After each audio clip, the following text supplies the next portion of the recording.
ನನ್ನ ಹೆಸರು ಸೋಮಶೇಖರ ಅಂತ ಆನೇಕಲ್ KRS ಪಾರ್ಟಿ ಕಡೆಯಿಂದಲೂ ಇರ್ತಾ ಇರ್ತೀನಿ. ಕೆಲವೊಂದು ನಮ್ಮ ಸ್ಕೂಲಲ್ಲಿ ತಿಮ್ಮರಾಯಸ್ವಾಮಿ ಸ್ಕೂಲಲ್ಲಿ ಮಕ್ಕಳಿಗೆ ಇತ್ತೀಚಿನ ದಿನಗಳಲ್ಲಿ ಸುಮಾರು ಒಂದು 3-4 ವರ್ಷಗಳಿಂದ ಇದನ್ನ ಏನ್ ಮಾಡ್ತಾ ಇದ್ದಾರೆ, OBLF ಅಂತ ಅಂದ್ಬಿಟ್ಟು ಇವರು ಆಯೋಜನೆ ಮಾಡಿದ್ದಾರೆ. ಇದನ್ನ ತುಂಬಾ ಮಕ್ಕಳಿಗೆ ಇಂಗ್ಲಿಷ್ ಅಲ್ಲಿ ತುಂಬಾ ಮಕ್ಕಳು ಮಾತಾಡೋ ರೀತಿಯಲ್ಲಿ ಇವತ್ತು ಕನ್ನಡ ಏನಾಗ್ತಾ ಇದೆ ಅಂದ್ರೆ ಕನ್ನಡಕ್ಕಾಗಿ ನಾವು ಎಷ್ಟೋ ಶ್ರಮ ಪಡ್ತಾ ಇರ್ತೀವಿ, ಆದ್ರೂ ನಮ್ಮ ಮಕ್ಕಳಿಗೆ ಎಲ್ಲೋ ಒಂದು ಸ್ವಲ್ಪ ಮರೀಚಿಕೆ ಆಗುವಂತ ವಿಚಾರ ಇರ್ತದೆ ಇಂಗ್ಲಿಷ್ ಬಗ್ಗೆ. ಇವರು ಇಷ್ಟೊಂದು ಇಂಪ್ರೂವ್ಮೆಂಟ್ ಇದ್ದಾರೆ, ಈ ಹುಡುಗರು ತುಂಬಾ ಎಜುಕೇಶನ್ ಅಲ್ಲಿ ತುಂಬಾ ಇಂಪ್ರೂವ್ಮೆಂಟ್ ಇದ್ದಾರೆ. ಇವರಿಗೆ ಎನಿ ಒಂದು ದಿನಾನು ಇವರಿಗೆ ಈ OBF ಕಡೆಯಿಂದ ಏನಾಗ್ತಾ ಇದೆ, ಇವರಿಗೆ ಒಂದು ಶಿಕ್ಷಣ ಅನ್ನೋದು ಯಾವ ಮಟ್ಟಿಗೆ ಇರಬೇಕು ಈ ಇತ್ತೀಚಿನ ದಿನಗಳಲ್ಲಿ ಅಂತ ಏನ್ ಹೇಳ್ತಾರೆ, ಆ ಒಂದು ವಿಚಾರಕ್ಕೆ ಇವರೆಲ್ಲ ಮಕ್ಕಳು ತುಂಬಾ ಬ್ರಿಲಿಯಂಟ್ ಆಗಿ ತುಂಬಾ ಜಾಗೃತೆಯಿಂದ ಅತಿ ಜಾಗೃತೆಯಿಂದ ಇವರು ಮುಂದಿನ ಫ್ಯೂಚರ್ಗೆ ರೆಡಿ ಆಗಿದ್ದಾರೆ. OBFL ಕಡೆಯಿಂದ ತುಂಬಾ ಅವರು ನೋಡಿ ಬಂದು ಈ ತಿಮ್ಮರಾಯಸ್ವಾಮಿ ಸ್ಕೂಲು ಇದು ಗವರ್ಮೆಂಟ್ ಸ್ಕೂಲ್ ಆದ್ರೂ ಕೂಡ ಇವರು ಕನ್ನಡಕ್ಕೆ ಎಷ್ಟು ಪ್ರಾಮುಖ್ಯತೆ ಕೊಡ್ತಾರೆ, ಇಂಗ್ಲಿಷ್ಗೆ ಅದೇ ರೀತಿ ಕೊಡಬೇಕು ಅನ್ನೋದು ಇವ್ರ ಉದ್ದೇಶ ಆಗಿದೆ. ಆದ್ರೆ ಈ ಚಿಕ್ಕ ಮಕ್ಕಳಿಗೆ ನಾವೇ ಎಷ್ಟು ಮರ್ತೋಗ್ತೀವಿ.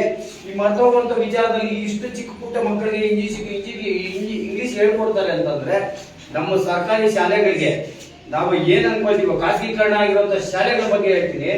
ಯಾಕೆ ಅಂತಂದ್ರೆ ನಮ್ಮ ಮಕ್ಕಳಿಗೆ ನಾವು ಓದಿಸೋದಕ್ಕೆ ನಮ್ಮ ಹತ್ರ ಹಣ ಇರೋದಿಲ್ಲ.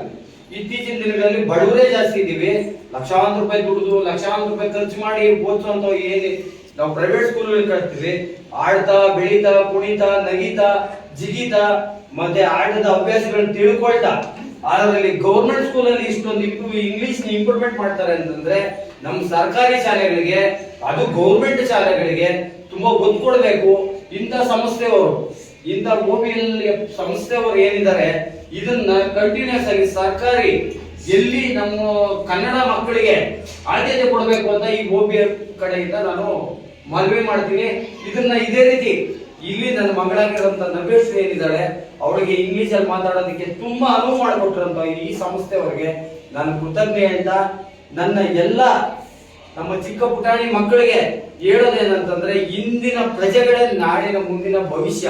ಇದನ್ನ ಜ್ಞಾಪಕ ಇಟ್ಕೊಂಡು ಆಡ್ತಾ ನಲಿತಾ ಎಲ್ಲಾರ ಜೊತೆಯಲ್ಲೂ ಸಹಬಾಳ್ವೆ ಏನ್ ಮಾಡ್ತೀವಿ ಅದೇ ರೀತಿ ನಿಮ್ಮ ಪ್ರೇಯರ್ಸ್ಗಳಿಗೆ ಒಬ್ರಿಗೊಬ್ರಿಗೆ ಮಾತಾಡುವಂಥದ್ದು ವಾಕ್ ಸ್ವಾತಂತ್ರ್ಯ ಏನಿದೆ ಅದನ್ನ ತಿಳುವಳಿಕೆ ಅನ್ನೋ ಜ್ಞಾನ ನಿಮ್ಮದಾಗ್ಲಿ ಅಂತ ನಾನು ಈ 2 ಮಾತುಗಳನ್ನು ಮುಗಿಸ್ತೀನಿ.